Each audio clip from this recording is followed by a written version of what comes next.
Welcome back to the Weekly News Roundup. This is the business edition. These are recorded live Fridays, 9 p.m. Eastern Standard Time. If you want to subscribe to the channel, if you've not already done so, you can hear more of my crazy ranting privacy videos or check out some Linux or business content. I do all three around here. And we're going to start in with an update. So remember, Charter's been fighting back and forth, like a condition of a merger. They're like, you're not allowed to charge connection fees onto online subscriber services. So like, oh, we wouldn't dream of doing that anyway. Then they start begging the FCC to let them out of that, but we won't do it. Now it turns out that Charter can charge online video sites for networking connections.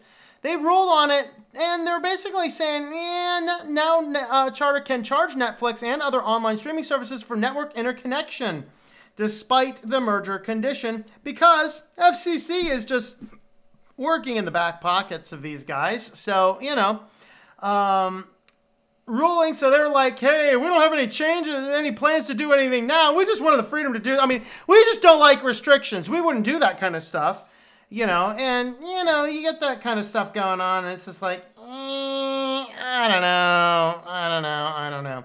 So anyway, let's see. Obama-era FCC required Charter to provide free interconnection to large online providers until 2023. Condition was intended to prevent business disputes that have a history of harming consumer broadband performance. They've been suing to get out of this, and now it turns out that, yeah, they can actually charge for this. So now your Netflix, your Hulu, your Amazon Prime, your Disney Plus, what other streaming services are out there? I think there's thousands of them now. All of those guys, they can now charge you, they're not going to, those companies will probably turn around and charge you more if the ISPs are charging them to be on their service. But if it wasn't enough that they're getting charged from them, now cities sue Netflix, Hulu, Disney, and claiming that they own cable franchise fees. So basically there are cable franchise fees. These streaming services come up and they're like, hey, we're not network franchise fees, but they're basically becoming like cable TV. People are ditching cable TV, utilizing the public infrastructure in many cases. And so the city's like, yeah, these actually are basically the same thing as cable TV. I mean, are they not the same thing as cable TV? It's just cable TV on demand. You don't have to have a TV guide. You just go through there and grab what you want. It's basically like cable TV for the instant gratification modern society, because, I mean, there used to be a time when you'd have to wait for your drinks at McDonald's. Now they just hand you a cup and you go and get it yourself. Now this is just cable TV for the modern era. You just can go right on and grab it. So cities are now demanding 5% of revenue, saying, hey, these are basically the same thing as the cable TV. So what we might actually start to see is all these things jacked up because, yeah, on the one end, the ISPs want money for filtering through their networks, and then on the other hand, the cities are turning around saying you owe us cable fees. So they're like both sides. They're just like, oh, Lord. I don't know.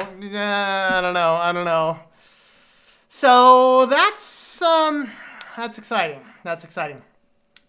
Google says its free services in Australia are at risk with proposed media bargaining regulations. So remember that this is where Australia passed the ruling that Google had to pay the news sites for listing their news on their search engine, which has got to be one of the stupidest. I would say the stupidest, but this is 2020 and there's worse things coming on down the pipeline. But this is one of the stupidest things I've seen politicians do, because Google's just like, yeah, I think what we might do is just, pretty much cancel services. And so don't worry, this is not an error. Thank you to Sleepy Eyes Vince for sending this to me. This is an open letter to Australians. So Australians were getting this. Basically, Google is trying to fearmonger the people into telling the Australian government that this is going to hurt them, because effectively Google's like, hey, we're going to steal your free services if you don't tell these people to stop. But, well, they're trying to pitch this as a privacy argument, like, this is now going to force us to tell the news who sent you. The news already knows who sent you, people. You're logged into Google. You're logged into Facebook. You're logged into every bank you have. You got tracking cookies for everything you got. They know exactly who sent you. They know exactly who you are. All right? This is really about Google not wanting to pay real services. It really is for Google's business, although they're trying to pitch it as if it is for the privacy such. And so we're seeing this fight coming along up and down and back and forth on these fronts here in Australia right now, as if they don't have other issues to deal with as well. But that is that. All right, Microsoft 365 is dropping support for Internet Explorer 11. This is interesting. Microsoft is dropping support for its own software on its own browser before other browsers. Let that one settle in. Basically, they want to kill Internet Explorer finally. It's about time, I can say. This is a positive. It is about time. Hopefully the governments have stopped utilizing ActiveX and requiring Internet Explorer 11, because I'm sick of building bootstrap websites for people because they're like, I need mobile, I need me some mobile responsive sites. And then you build it in Bootstrap, which is one of the best frameworks for that. But that just doesn't work with Internet Explorer 11 because no code past 2012 works with Internet Explorer 11. That's when the thing died.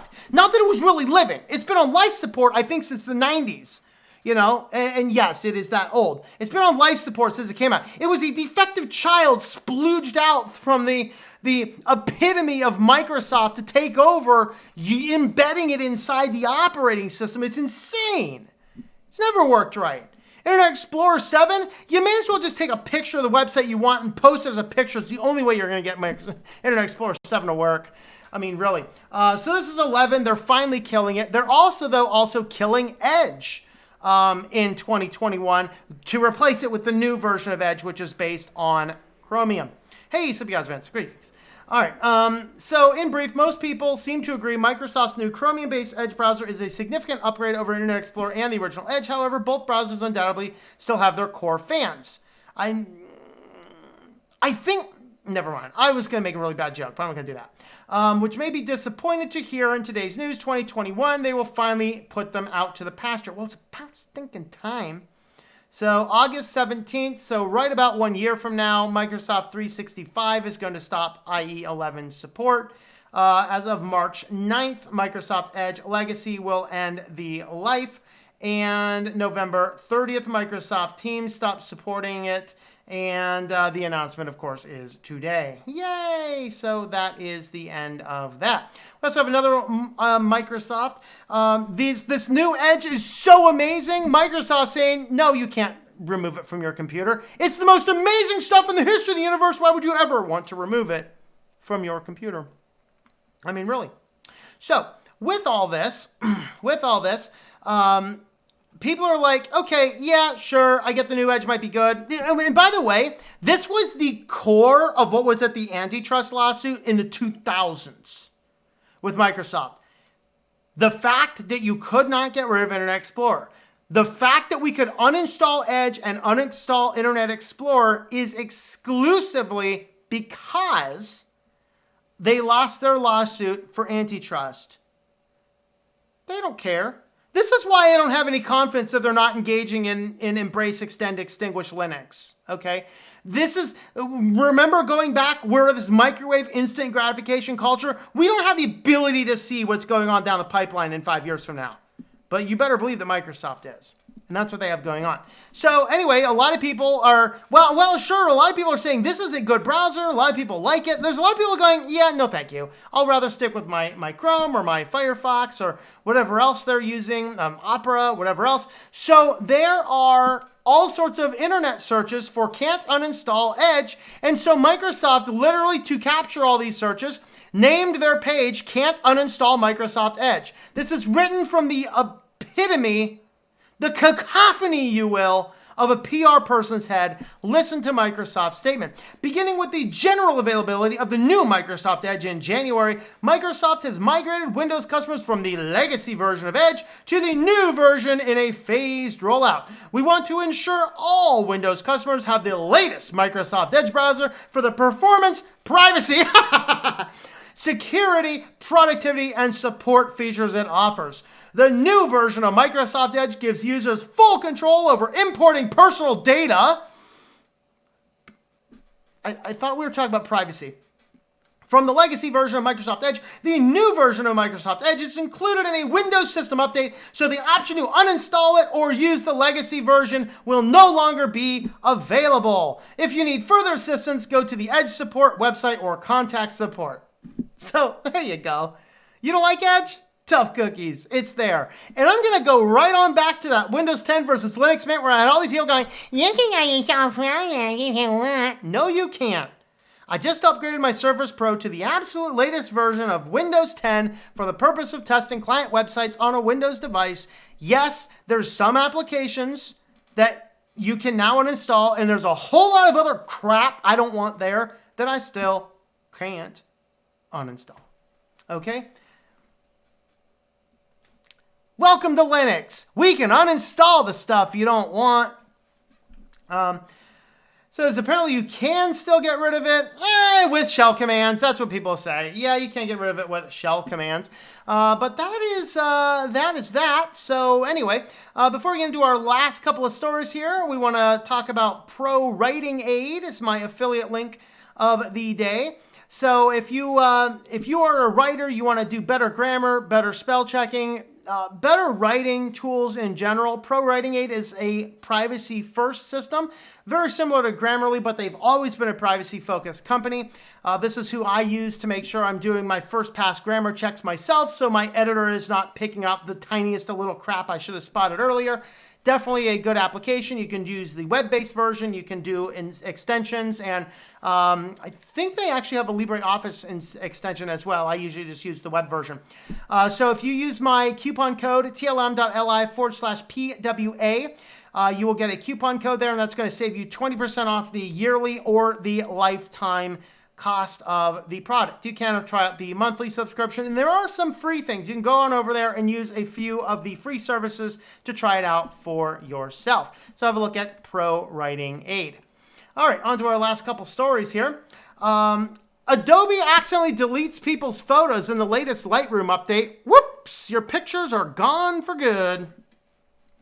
I will use this time to stress a very good, solid backup strategy. Do not rely on your cloud or anybody else's cloud for the purpose of making sure all your stuff is backed up. You want local backups, cloud backups, and offline, off-site backups. Those are the types of things that you want to have. All right, so, and this is one of the reasons, man, I love my GIMP, I love the Linux tools, and I love doing all of this kind of stuff, keeping my backups myself. I'm not relying on what they're doing, and that's really the case here. So, yeah, if you updated, if you got you're updated on Adobe, which they kind of force you to, then, yeah, you lost some photos. If you are about to update Adobe, save a backup of all of those photos. You do not want to lose it all. All right, and on to our epic battle. Dun, dun, dun. I know nothing about Fortnite. I'm just going to tell you guys that. I'm not a gamer, so you guys can be like, wait, don't be talking about it if you want. That's fine. But I'm going to talk about the tech angle of this, because really at the heart of this is the one thing I've been saying for a long time that Apple needs to have. And that is that Apple needs to have, quote, needs to have, all right, a way to install apps without going through its app store. Now, yes, that hurts the security of the device a little bit, but it's about giving a user control. I'm not saying it has to be easy. I'm not saying that it has to be an absolute simple step. I do not want it to be something that a basic normie can accidentally do. But we need to have the ability to install apps themselves. And at the center of this is what's going on here with Fortnite versus Apple. And they've been duking it out, you know. And so it kind of started with the fact that Apple, in order to have an app on Apple's App Store, if there's any money transferring, Apple gets 30% of it. That's a lot. Now, I say that, I publish books on Amazon and they keep 40, but... or do they keep 40? Yeah, they keep 40. But that's actually fairly common in the publishing type industries. I don't know. There's a little bit of differences there. But what's going on here, though, and I can choose, by the way, not to use Amazon, too. I mean, that's not another option. So what happened is Fortnite has some in-app type purchases, and they were sick of Apple having this absolute 30%. And they're saying, hey, you have a monopoly on this. We want to be able to sell the app independently and allow people to sideload it, but they can't do this. So they finally said, we're going to put an alternative means in here because we're sending a lot of traffic over here, and we just don't think that you need 30% of absolutely everything going through. Apple was refusing to do this, and so they pushed the update anyway. Not too unlike the church in Los Angeles. The county says you can't have services. They ended up taking that to court. The judge came down and said, yes, you can have services, but please mask and social distance. So they said, fine, we'll do that. The city went and sued them. Like, they went and had that judge's overturned, said, nope, you can't have church. So they went in and had churches without masks or social distancing. Yay, you know. And then the city came back, and then the judge slapped the city in the face because they said, you don't have any right to do that anyway, and you don't have a court order. So they were basically doing the same thing. One-upping. Fortnite came in and said, you know what? We're just pushing this update. They pushed the update. Apple kicked Fortnite off the store. This raises an antitrust issue because now there's only one way to put Fortnite into the Apple store. There's only one way to put Fortnite onto the phone. That's through the store. So it turns out that hundreds of people are selling their Apple devices on eBay and other places that have Apple devices with Fortnite installed. So you can buy an Apple device with Fortnite. Oh, that's hilarious.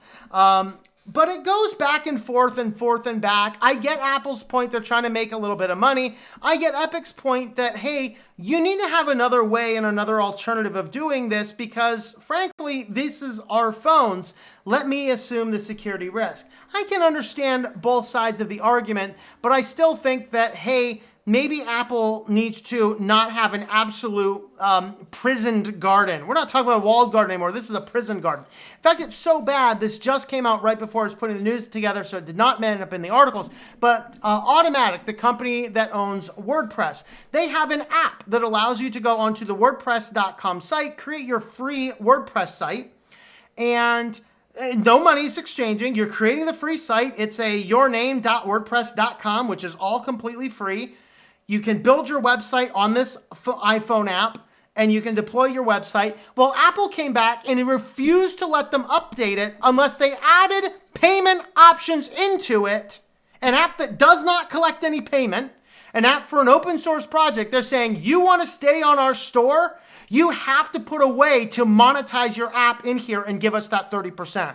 Of course, Automatic, the cucks that they are, just went over to okay, because that's how stupid WordPress and the morons in Automatic are, and that is why I have jumped ship from WordPress, and I don't specifically recommend them anymore. But if you're looking for a web designer that can still maintain them, or if you're looking for somebody to help you switch off of WordPress, definitely reach out to me. That's my day job. So, but that's how bad Apple is. This is just, it's becoming so crazy that Apple wants to take 30% of everything. They're forcing people to put payment options into their free and open source application devices where no payment options were ever there to begin with in order to keep them on the phone. This is the pure definition of antitrust. WordPress should be jumping on the bandwagon, suing Apple for antitrust, not rolling over and saying, okay, Apple, whatever you want. All right, and this is why I'm not a huge fan of Apple. But that's kind of the heart of this Fortnite Apple debate. They're fighting over the fact that Fortnite wants to be able to have an alternative means. And by the way, that's not going to completely damage Apple. Some people are going to have Fortnite on their phone and say, you know what? I don't want payment options for 100 different things. I'm happy with just one payment option being Apple Pay, and they'll pay with Apple Pay. Other people are like, no, I kind of want to help support the company that's giving me my entertainment a whole lot more than the device, albeit the device is definitely empowering you to do that. So I can buy both arguments on that end. But nevertheless, all they're saying is, hey, we just want to give our users the option. You can use Apple Pay. We also have our own option as well. That's really what's at the heart of this. Let me know your thoughts on this and the other stories down below. Follow along on the social media accounts.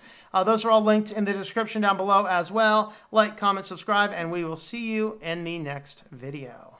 Thank you for watching this video from Switched to Linux. This channel would not be possible without the backing of the program supporters scrolling on the screen now. You can be a supporter at Patreon at patreon.com/TOMM or at thinklifemedia.com. I also want to thank the open source community who creates such excellent software that makes producing this show possible. Please remember to support your software communities. Thank you, and I hope that you enjoy switching to Linux.